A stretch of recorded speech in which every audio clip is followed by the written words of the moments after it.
جو ایک آدمی کے فیصلہ 8 مہینے پہلے ایک آدمی نے جو فیصلہ کیا، جو ظلم کیا اس ملک کے اوپر، کوئی دشمن نہیں کر سکتا تھا۔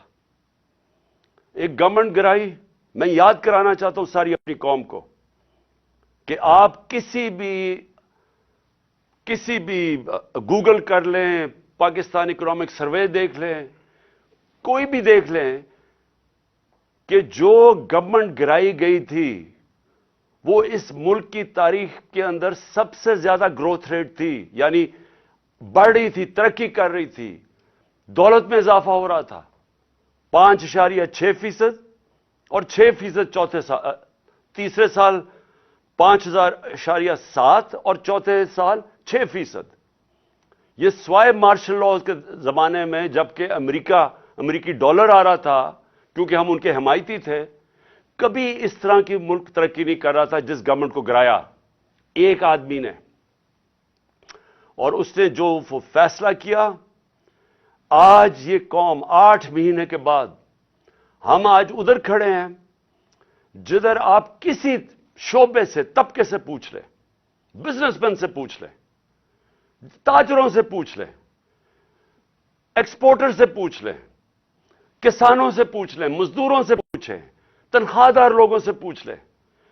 کوئی پاکستان کا طبقہ، ریل اسٹیٹ والا پوچھ لیں کہ کدھر پاکستان کھڑا تھا 8 مہینے پہلے اور کس اندھیرے کے اندر آج پاکستان جا رہا ہے۔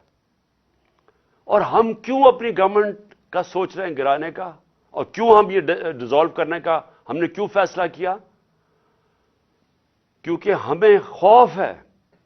کہ اگر اس ملک میں جلدی الیکشن نہ کروائے گئے، یہ ملک جس تیزی سے تباہی کی طرف جا رہا ہے، سب کے ہاتھ سے نکل جائے گا۔ میں آج اپنے سارے اداروں سے بات کر رہا ہوں، اپنی عدلیہ سے، اپنی ملٹری اسٹیبلشمنٹ سے، اپنے بیوروکریٹ سے، میں ہر طبقے سے آج بات کر رہا ہوں کہ یہ عمران خان کی جنگ نہیں ہے، یہ ہم سب کی جنگ ہے۔ ہاں، میں ان کی جنگ نہیں ہے جن کے پیسے باہر پڑے ہوئے ہیں، جن کی دولت باہر پڑی ہے، جو آتے ہیں پاکستان میں ڈیل کرتے ہیں، این آر او کرتے ہیں، پاکستان آ جاتے ہیں، اور یہاں سے جب لوٹ مار ہو جائے اور پکڑنے کی کوئی حساب کوئی پوچھتا تھا، کوئی احتساب ہوتا تو باہر بھاگ جاتے ہیں اور پھر ڈیل کر کے واپس آ جاتے ہیں۔ ان کے علاوہ میں باقی پاکستانیوں سے آج بات کر رہا ہوں۔ دیکھیں، ہم نے بڑے مشکل 8 مہینے گزارے ہیں۔ میں نے اس طرح، یہ میں بار بار کہتا ہوں، جو مجھے ایک آدمی نے جس طرح کی دشمنی کی ہے ہمارے ساتھ، ایک آدمی نے جس طرح کی دشمنی کی ہے، میں سمجھتا ہوں کہ میں نے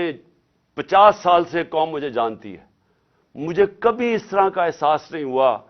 جس طرح کے ایسے کہ میں کوئی غدار ہوں ملک کا، کوئی ملک دشمن ہوں۔ اس طرح کی ہمارے پر اور میری پارٹی کہ ہمارا قصور کیا تھا؟ ہمارا قصور یہ تھا کہ ہمیں ہٹا کے جو چوروں کا ٹولہ ہمارے اوپر مسلط کیا گیا، وہ ہم قبول نہیں کر رہے تھے،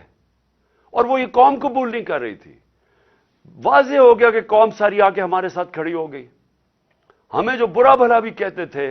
جب انہوں نے ان چوروں کو دیکھا، وہ قوم ہمارے ساتھ آ کے کھڑی ہو گئی۔ اور اس آدمی کو نظر آ رہا تھا کہ قوم ادھر آ کے کھڑی ہو گئی ہے، بائی الیکشن میں نظر آ رہا تھا، جلسوں میں نظر آ رہا تھا۔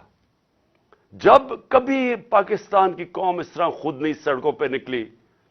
جو اس باری ان 8 مہینے میں نکلی ہے، اور بار بار نکلتی گئی، ایک پیغام دے رہی تھی، ساری قوم ایک پیغام دے رہی تھی کہ ہم ان چوروں کے ٹولے کو ہم نہیں قبول کرتے، یہ امپورٹڈ حکومت نامنظور ہے۔ ساری قوم پیغام دے رہی تھی، اور قوم یہ بھی کہہ رہی تھی کہ دیکھیں، ایک ہی طریقہ اس میں سے نکلنے کا، الیکشنز کرواؤ۔ سروے کے مطابق 70% پاکستانیوں نے، آج 70% پاکستانی کہتے ہیں کہ ملک کا مسائل کا حل الیکشنز ہے، صاف اور شفاف الیکشنز۔ لیکن ایک آدمی، اور وہ کون تھا جس کو ارشد شریف شہید کہتا تھا وہ کون تھا؟ وہ ایک آدمی وہ فیصلہ کر بیٹھا تھا کہ جناب میں نے اس پارٹی کو ختم کرنا ہے، عمران خان کو ختم کرنا ہے، ڈسکوالیفائی کسی طرح کرنا ہے، کیسز کرنے ہیں، میری پارٹی کے اوپر کیسز کرنے ہیں، میرے لوگوں کے اوپر، جو شہباز گل سے کیا گیا، جو اعظم سواتی سے کیا گیا،